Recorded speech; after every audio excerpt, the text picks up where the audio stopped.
હાલમાં વિશ્વમાં ટુરિઝમનો ભારે ક્રેઝ જોવા મળી રહ્યો છે। વિશ્વભરના પ્રવાસીઓ માટે યુરોપ ટુરિઝમ માટે સૌથી લોકપ્રિય છે, પરંતુ હવે યુરોપના ઘણા દેશો વધારે પડતા પ્રવાસીઓથી કંટાળી ગયા છે। ઘણા યુરોપિયન દેશોએ ટુરિસ્ટની સંખ્યા મર્યાદિત કરવા માટે પગલાં લેવાની પણ શરૂઆત કરી દીધી છે। યુરોપિયન યુનિયન દેશ સ્પેન પણ એક લોકપ્રિય ટુરિસ્ટ ડેસ્ટિનેશન છે, પરંતુ હાલમાં ત્યાંના રહેવાસીઓ વધારે પડતા ટુરિસ્ટથી ત્રાહિમામ પોકારી ગયા હોય તેવું લાગી રહ્યું છે।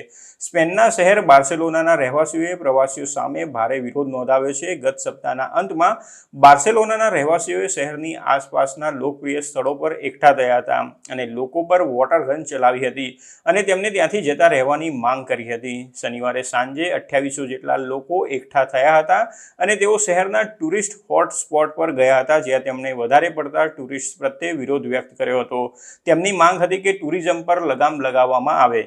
આયોજકોએ દાવો કર્યો હતો કે માસ ટુરિઝમના કારણે બાર્સેલોનાના સ્થાનિકો અગવડનો સામનો કરી રહ્યા છે। સ્થાનિક અધિકારીઓનું કહેવું છે કે હાયર કોસ્ટ ઓફ લિવિંગ અને હાઉસિંગના કારણે શહેરમાં સ્થાનિકો માટે જીવવું મુશ્કેલ બની ગયું છે। નેબરહુડ એસોસિએશનો, હાઉસિંગ એક્ટિવિસ્ટ્સ અને ઇકોલોજિસ્ટ પણ આ વિરોધ પ્રદર્શનમાં જોડાયા હતા।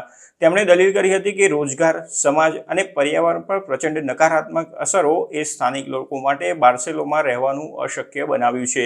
યુરોનીઝે રિપોર્ટ પ્રમાણે આયોજકોએ એવો પણ દાવો કર્યો હતો કે પ્રવાસીઓની વધતી સંખ્યાના કારણે આરોગ્ય સેવાઓ, વેસ્ટ મેનેજમેન્ટ અને પાણી પુરવઠા પર પણ દબાણ વધી ગયું છે। રિપોર્ટ પ્રમાણે દર વર્ષે 12 મિલિયન લોકો અહીં આવે છે, જેમાંથી ઘણા બધા લોકો ક્રૂઝ શિપ્સ દ્વારા અહીં આવતા હોય છે। કેનેરી ટાપુઓ આફ્રિકાના દરિયાકાંઠે આવેલા છે, પરંતુ તેની માલિકી સ્પેનની છે અને ત્યાં પણ નવી હોટેલોના નિર્માણને રોકવા માટે લોકોએ ભૂખ હડતાળ કરી હતી।